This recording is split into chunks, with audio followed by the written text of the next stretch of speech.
Découvrez un extrait exclusif de ce livre audio et profitez d'un essai gratuit sur Audible via le lien dans la description.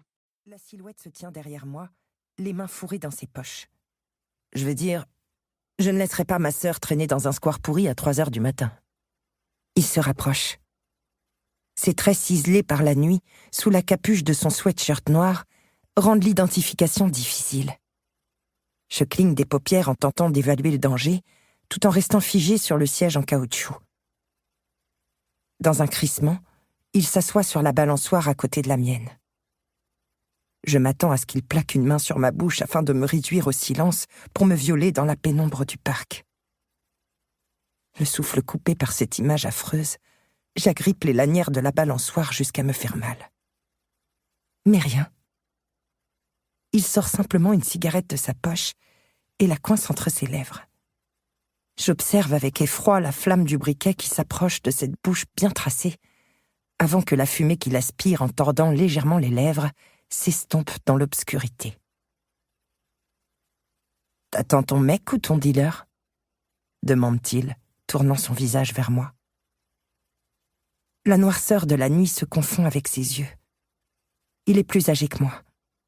Et à ce que je vois, objectivement bien plus beau que la majorité des gens. J'attends de me réveiller. Il pince la cigarette entre ses doigts, hausse un sourcil, l'air curieux. De te réveiller ? Puis, toujours sur le même ton insouciant, « Ah, je comprends mieux, tu fais du somnambulisme. » Un maigre sourire étire mes lèvres, mais je le ravale aussitôt en me souvenant que je m'adresse à un inconnu. Même s'il ne semble pas avoir de mauvaises intentions, je dois rester sur mes gardes. J'ai appris il y a longtemps que les apparences étaient trompeuses. « Tu devrais partir avant de tomber sur les mauvaises personnes », m'avertit-il en désignant du menton les bouteilles d'alcool qui jonchent le sol. Le parc a déjà reçu de la visite. Demain matin, des parents désespérés jetteront les preuves dans la benne à ordures au bout de la rue pour éviter qu'un enfant ne se blesse avec des éclats de verre. Peut-être que je les ai déjà rencontrés. Chez moi. Ce qui est dangereux se trouve chez moi. T'as juste l'air d'une merdeuse qui fait le mur pour faire chier ses parents, ou qui attend un mec pour baiser sur la banquette arrière de sa polo. Je pencherais plutôt pour la première option. T'es encore en pyjama. Je ne suis pas... Tentais-je de me défendre.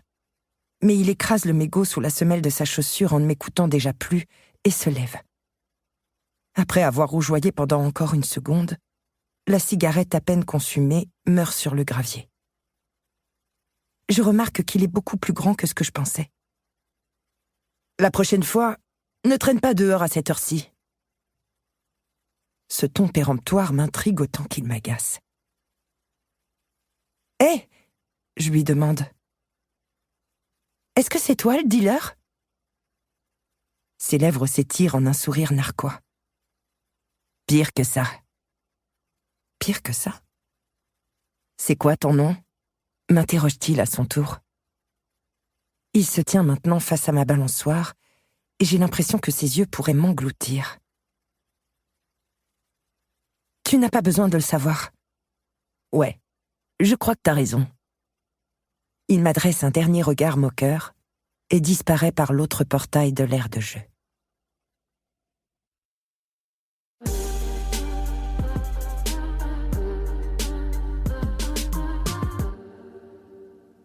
Chapitre 1. Celui qui faute doit s'attendre à en subir les conséquences. June. Elle ne me rattrapera pas. Elle ne le fait jamais. C'est inutile de courir jusqu'à s'en briser les tibias si personne ne nous poursuit. Pendant que je la fuis, elle est à la maison. Paisiblement assise sur le sofa, elle caresse les cheveux de papa qui repose sa tête sur ses genoux après une longue journée au bureau. Et quand Gabi devient trop bruyant en enclenchant une guerre entre ses figurines, elle le réprimande. Tous les trois, ils forment une famille. Je ne suis qu'un membre fantôme, amputé, mais toujours un peu là.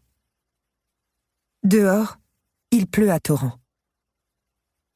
J'ai l'impression d'être la seule à regarder par la fenêtre.